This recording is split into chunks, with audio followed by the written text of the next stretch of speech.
যদিও সবসময় বাড়িতেই থাকা হয়, তবুও কেন জানি না সময়টাকে মেনটেন করতে পারছি না।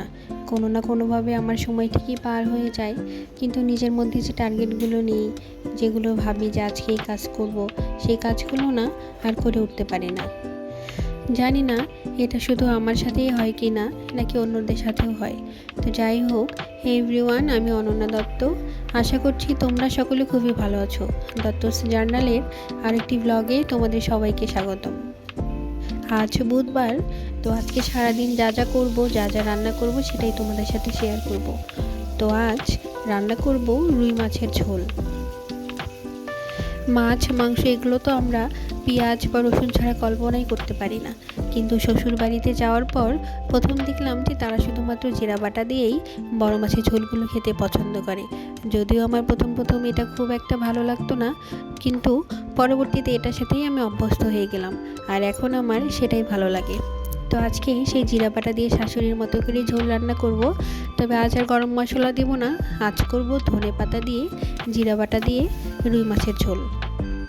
আর জানো তো, আমার ওয়েটটা খুব বেড়েছে, তাই ভাবছি প্রথমে খাবারে আগে তেলটা কমাবো। আসলে আমি না সেভাবে ডায়েট করতে পারি না। ডায়েট করলেই নানান রকমের সমস্যা দেখা দেয়, যেমন মাথা ঘুরবে, শরীর ক্লান্ত হয়ে যাবে। তাই প্রপারলি না খেয়ে যে ডায়েটটা আমি করতে পারি না, তাই ভেবেছি প্রথমেই খাবার থেকে তেলের পরিমাণটা কমিয়ে ফেলবো। এতে অনেকটা ক্যালোরি কম হয়ে যাবে। পরবর্তীতে আস্তে আস্তে বাকিগুলো ট্রাই করব। আর আমি সাধারণত প্রতিদিনের রান্নায় কখনো লাল মরিচের গুঁড়াটা ব্যবহার করি না।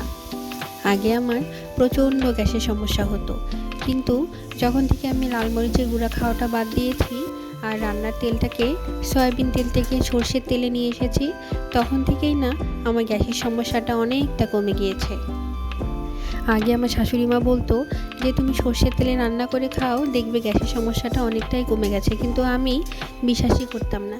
যাই হোক, পরবর্তীতে তার কথার উপর ভিত্তি করেই সর্ষের তেলে খাওয়া দাওয়া শুরু করলাম, আর দেখলাম হ্যাঁ আসলেই আমার গ্যাসের সমস্যা অনেকটাই কমে গিয়েছে।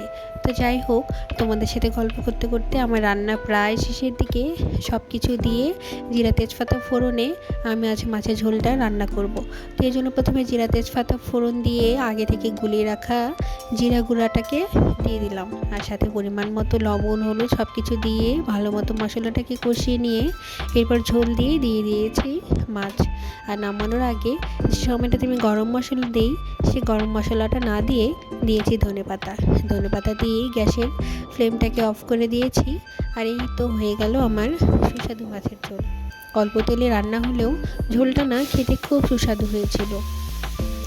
আমার আগে একটা ধারণা ছিল যে কম তেলে রান্না করলে সেই রান্না কখনোই স্বাদ হবে না, কিন্তু যত দিন যাচ্ছে তত দেখছি যে না, আমার ধারণাটা একদমই ভুল। অল্প তেলে একটু অল্প আঁচে একটু বেশি সময় নিয়ে রান্না করলেই না সেটা খেতে ভালো হয়। একদমই মনে হয় না যে কম তেল দিয়েছি। আসলে তেলটা না আমাদের মনের বিষয়।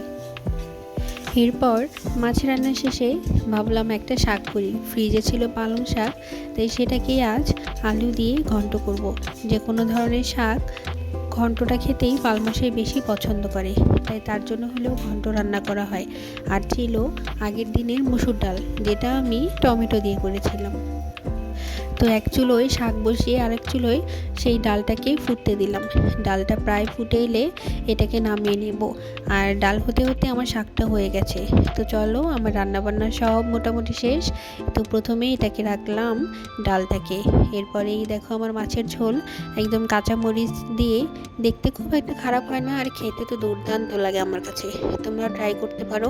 এরপর খাবার টেবিলে একটু গুছিয়ে চলে এলাম নিজের যত্ন করতে। প্রথমে চুলগুলোকে ছাড়িয়ে নিলাম, আর এরপর যেহেতু স্নান করেছি, সিঁদুরটা পরা হয়নি, তাই একটু সিঁদুরটাও পরে নিলাম। তো এই ছিল আমার আজকের ব্লগ। তোমাদের কেমন লাগলো আমাকে অবশ্যই জানিও। আর তোমরাও ভালো থেকো, সুস্থ থেকো। তোমাদের সাথে আবারও নতুন একটি ব্লগ নিয়ে দেখা হবে, অনেক গল্প হবে। ভালো থেকো তোমরা।